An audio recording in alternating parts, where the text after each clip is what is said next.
Thank you for the introduction, Peter, and thank you also to ICE for inviting us to speak at ICE Week. It's great to be a part of a lineup with so many other inspiring speakers and case studies. So to start off, I'll introduce us both. I'm Nicola Bailey. I'm the events manager at Slaughter & May.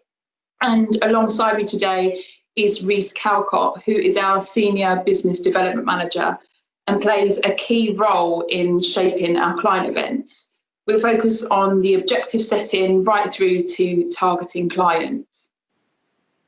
So last year, we submitted award entries for our GC dinner and won 2 awards as a result, which were the best CSR event and the most disruptive event. We also came runners-up under the best leadership event category. Today, we're going to give you an insight into the workings of our General Counsel dinner. We will touch on the objectives, logistics, and some key takeaways. So to kick off, Reece, do you want to give an overview of what the General Counsel event is? Yeah, sure. So the Annual General Counsel Programme, or GCP as we call it, it's our flagship client-facing event for General Counsels, or GCs. A General Counsel is typically the most senior lawyer in an organisation and our most important stakeholder and work giver. And the GCP event is a great relationship building tool for us, but it's also a valuable value add to our attendees. So it offers them really interesting debates and perspectives, as well as peer-to-peer networking.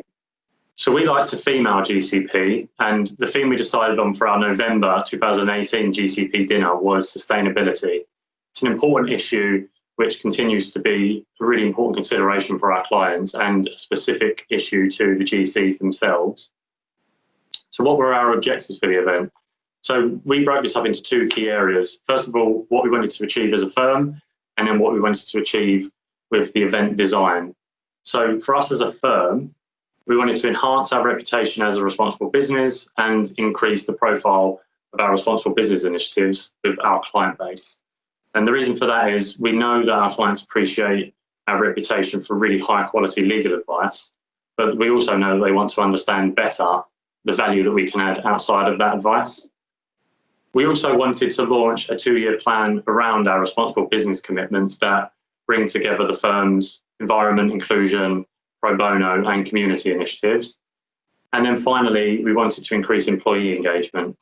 And as a flagship event for the firm, we wanted to ensure that we raise the profile of our responsible business commitments amongst our staff, and we could also launch our 2-year plan at the same time. So that's what we wanted to achieve as a firm. But through the event design, well, we wanted to be innovative and challenging. So firstly, we wanted to create a fully sustainable and transparent immersive food experience, but without compromising on quality or client experience. So we wanted to design a nutritionally balanced menu with the concept of low impact and sustainability as the core element. Secondly, we wanted to be accountable for the food served at the event. And to do that, we had to identify local suppliers who were organic producers for all the menu elements.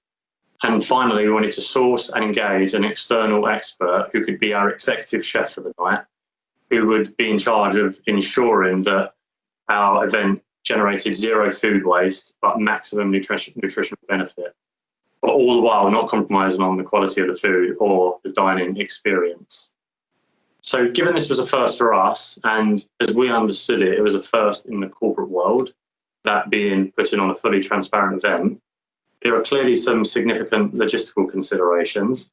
So Nicola, do you want to talk us through those?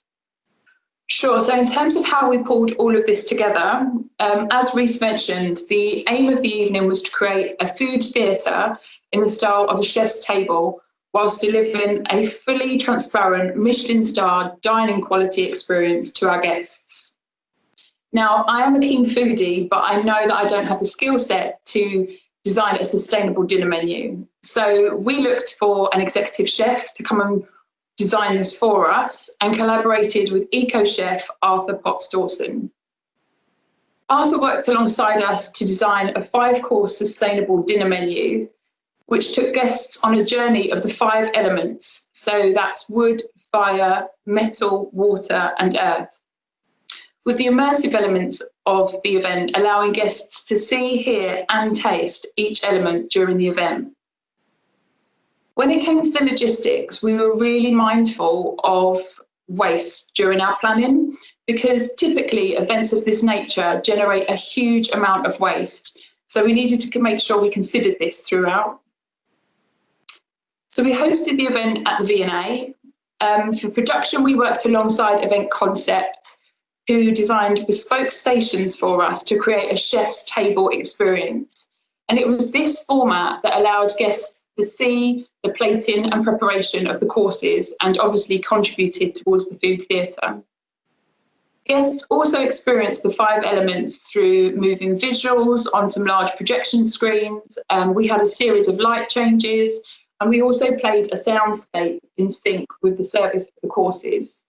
Our caterer, The Recipe, they managed the logistics side of things. So the kitchen that we used to prep all of the food, and also the hiring of the service staff and kitchen equipment. But we managed all of the food sourcing, the transportation, prep and menu design, which is obviously something that would usually sit with your event caterer. So it was really eye-opening to consider all of the different parts of the supply chain. We sourced 20 chefs, and Arthur trained the chefs on the sourcing and the cooking of the ingredients so that they could talk confidently and knowledgeably around the narrative on the night of the event. In terms of the florals, our table centres were made up of a combination of edible herbs, grasses and succulents. All of the plants were replantable, so in keeping with the sustainable ideology. And we used these again in the office the following day for our full programme. And then post-event, we donated these to local projects and schools for replanting. And we also kept some of the herbs back to create a herb garden up on our office rooftop. With regards to the materials, we considered everything from the furniture to the collateral. So the menus we used were printed on FSC certified paper. And we also printed the apple pie dessert recipe on the reverse of the menus so that guests could take these away at the end of the evening as a recipe card. Other than the stations, all of the furniture that we used was hired, so it could all go back to the warehouses after the event to be reused again. And the chef stations were repurposed. We gave these to Arthur, who has a food project in North London, where he now uses them for workshops and cooking classes. So then we come on to the menu. The menu was designed with the aim of generating zero food waste and maximum nutritional benefit. So we designed the 5-course menu with our partners. Arthur came into the office, we did a big brainstorming session, and we spoke through all of the different seasonal ingredients that could be used for the menu. All menu ingredients were sourced and grown specifically for the General Council dinner. So we identified local suppliers and organic producers. Although our menu was predominantly vegetarian, we did decide to include meat. The reason we did this is because that so many people eat meat that we wanted to be able to demonstrate how to do this more responsibly and sustainably. So we identified a local organic chicken supplier and committed to 30 eggs. We tracked the chickens from birth right through to slaughter and ensured that every part of the bird was used in our menu so that we could tell the feather to feet story. A few examples of this are the bones that were used to create a bone tea. We used the livers to create a parfait, and then the chicken meat was used in the main course. So, Nicola, can you talk us through how we engage with our suppliers? And it would also be good to know if there's any form of waste generated from the event. Yeah, so we actively engaged with all of our suppliers. They planted, tracked and harvested all of the ingredients, and they documented this process so that we could trace the dinner menu from the beginning right through to the end of the food cycle. We've got a few images here actually that show this process. And as you can see, we even grew one of the ingredients ourselves. So the kale was for the canapes, which was grown up on our office rooftop. In terms of the cooking, to avoid unnecessary impact on the environment, only low impact cooking methods and processes were used. So things such as pickling and fermenting. We also only cooked on electric induction hobs and we used water baths.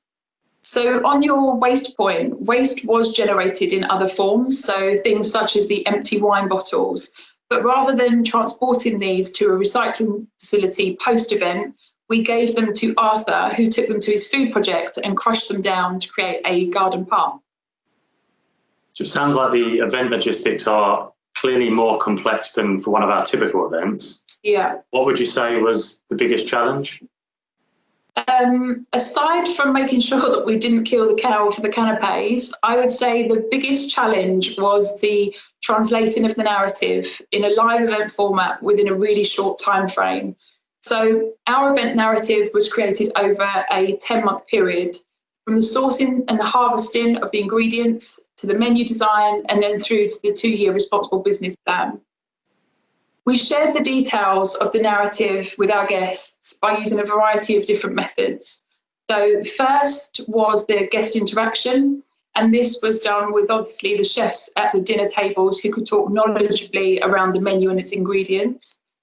Second were 2 speeches that our executive chef gave, and this covered off the process of the event design and also the creation of the menu. Third was an event app. So this allowed complete transparency with our guests and provided lots of information around our suppliers, including images and data. And then lastly, the fourth method was a presentation given by our environment partner, and this covered the 2-year responsible business plan. So I'm conscious that this is quite a lot of information, so I'm going to show a short video now which will bring all of this to life. Good evening. Welcome to what is almost the first corporate dinner where we have personal chefs cooking for you individually.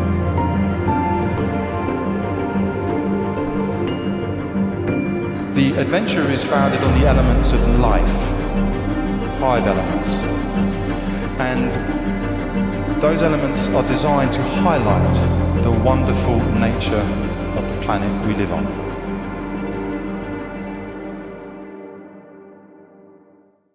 So hopefully the logistics gave you an idea of how we met some of our objectives, but Rhys is now going to talk through this in a little bit more detail. Yeah, so I mean, first of all, we were extremely pleased with the event and what we achieved. So just to break it down into the objectives that I mentioned at the start. So as a firm, we successfully raised the profile of the firm's sustainability credentials, and in doing so, we addressed a really key issue for our client base, and we did it all in a really creative and innovative way. The GCP dinner marked the beginning of our 2-year plan, which we've mentioned today, will bring together the firm's responsible business commitments. And having shared our plans, we gave ourselves a reason to keep talking to our clients about this issue. And incidentally, we're due to report back to our clients later this year. Internally, we achieved really good employee engagement. So just to break that down, our executive chef delivered an event in our staff restaurant around how to live more sustainably. There was an internal content campaign around the GCP and our responsible business agenda, which touched on, which appeared in things like our internal magazine, on our intranet, etc. And then our internal catering team were also part of the team on the night to deliver on one of the chef's tables. And finally, I mean, growing Cal on our rooftop created a really good buzz and a good talking point within the firm.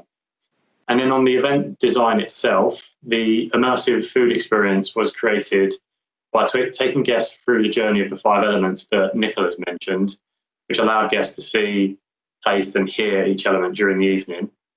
The narrative we created around the journey the ingredients took was brought to life on the night through our speeches, and it was also evidenced on our event app, so all ingredients was traced back to seed. And finally, we used all parts of each ingredient in the menu in order to ensure zero food waste.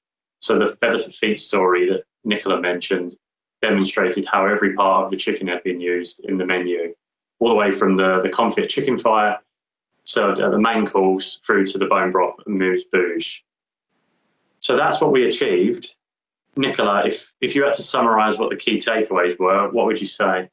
So I think from an organiser's perspective, the biggest takeaways from the event were 2 things. So firstly, to think outside of the box, and second, to take risks. This event challenged and disrupted the way that we work with our suppliers and required us all to think outside of the box.